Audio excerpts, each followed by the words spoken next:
sono Maurizio Callegari, sono nato a Venezia, vivo a Venezia, nella zona di Castello precisamente. Ho 49 anni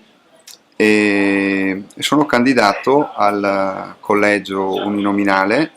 del Senato a Venezia. E la mia è una scelta che viene da una lunga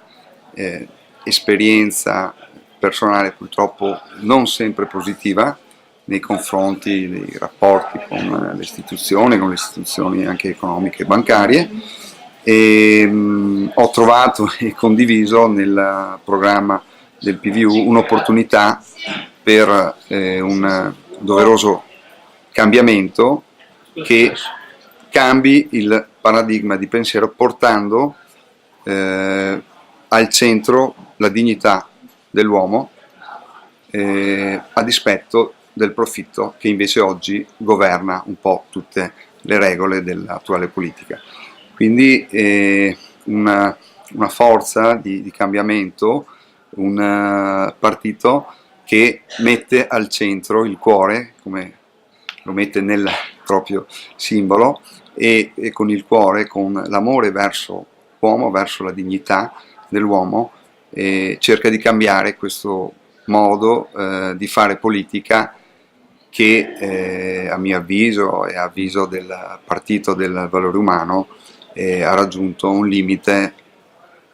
largamente intollerabile. E mi rivolgo un po' a tutta la cittadinanza del mio collegio, Venezia e provincia, per implorarli di non praticare il diffuso uso all'astensionismo, ma di dare un segno anche a chi ci governa, un segno di questa voglia di cambiamento, di questa voglia di